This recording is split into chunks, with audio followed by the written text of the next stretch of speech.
sebagaimana yang saya sebutkan di awal, kalau kita bicara tentang keseimbangan ya, keseimbangan adalah semua hal yang ini harus dijadikan prinsip untuk menghitung dalam segala bidang dalam teknik sipil. Prinsipnya harus keseimbangan supaya bangunan atau benda itu dapat berlaku atau dapat diaplikasikan atau dapat diterapkan sesuai dengan tujuannya. Kemudian yang kedua dan ketiga kita akan membahas terkait keamanan dan kenyamanan. Ya, kita bahas keamanan dulu. Keamanan ini urusannya dengan apakah bangunan itu aman untuk digunakan. Jadi prinsipnya adalah kekuatannya, Dek. Apakah elemen strukturnya itu cukup kuat dalam menanggung beban? Kurang lebih seperti itu. Nah, ini adalah contoh-contoh bangunan-bangunan yang dia gagal dari prinsip keamanan, dari perspektif keamanannya. Ini adalah contoh jembatan yang dia runtuh ya dia. Akibatnya kan dia bisa kerugian material dan bahkan korban jiwa. Ini contoh kerugian material. Kalau cuma bangunannya runtuh sih masih bisa dibangun, tapi ketika sudah memakan korban, nah korban itu kan tidak bisa kembali lagi. Tapi kalau bangunan masih bisa dibangun. Ya walaupun ada kerugian material juga. Ini contoh bangunan yang gagal, jembatan. Kemudian ini contoh jembatan yang gagal juga. Ini sama, tapi dari sisi sini. Ini dari sudut yang lebih dekat.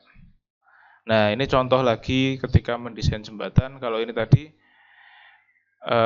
bisa jadi karena dia tidak mampu ya dia.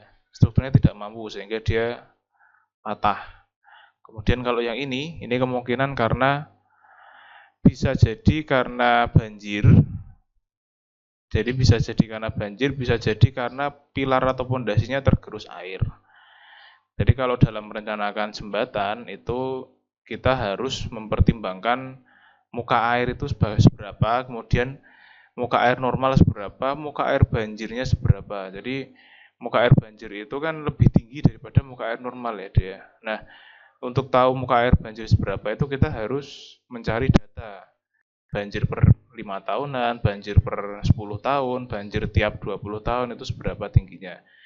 Itu beda-beda. Nah, semakin tinggi umur bangunannya, misalkan jembatan ini didesain untuk 100 tahun, ya paling tidak kita harus meninjau banjir yang 100 tahunan, seperti itu. Jadi, kalau kita tinjau banjir dengan jangka waktu tertentu, itu tergantung deh, semakin panjang waktu tinjauannya, itu akan semakin tinggi risikonya. Jadi kalau kita meninjau bangunan dengan umur, katakanlah kita membangun bangunan dengan umur 50 tahun dengan 100 tahun, tingkat keamanannya harus lebih tinggi yang 100 tahun. Karena risiko beban yang 100 tahun itu lebih tinggi. Misalkan banjir per 5 tahunan atau banjir per 10 tahunan, itu kan otomatis lebih tinggi banjir per 10 tahunan siklusnya itu. Kalau banjir 50 tahunan dengan 100 tahunan, otomatis dia lebih tinggi yang 100 tahunan. Maka bangunan itu harus didesain dengan tinjauan waktu yang yang ditentukan disesuaikan dengan umur bangunannya, Dek. Kalau umur bangunannya 100 tahun, ya berarti bangunan itu harus mampu menahan beban yang bekerja 100 tahunan. Kurang lebih seperti itu prinsipnya. Supaya menjamin keamanannya. Karena urusan keamanan itu urusannya dengan beban.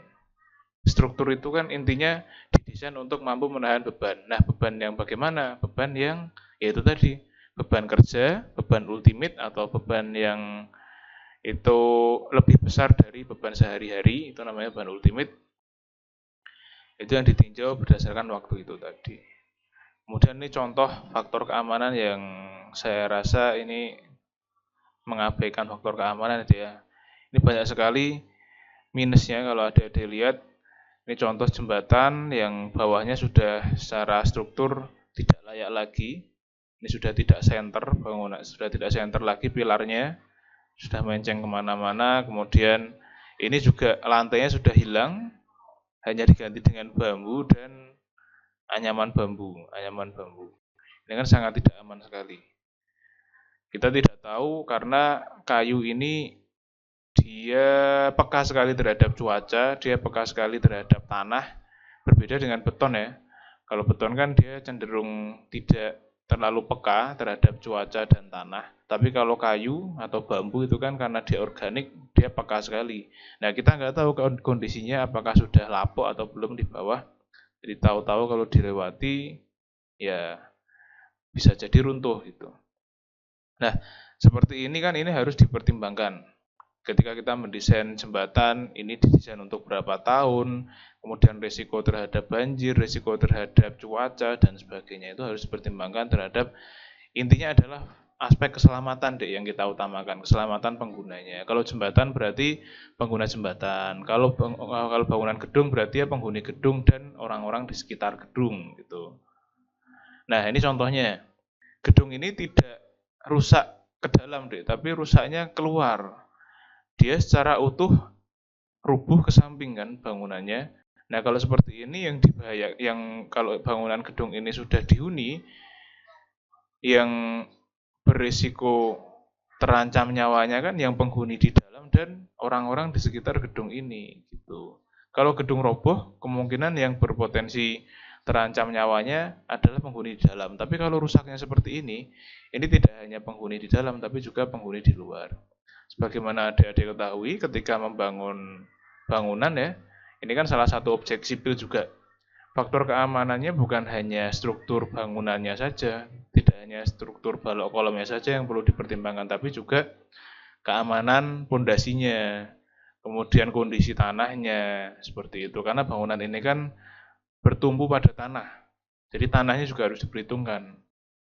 Ini adalah contoh kegagalan akibat bangunan strukturnya bagus ini deh. Ini bisa dilihat ya, tidak ada yang rusak, runtuh atau patah ya untuk kolom baloknya, tapi pondasinya dia terlepas seperti itu. Nah, berarti kan ini kegagalan di tanahnya.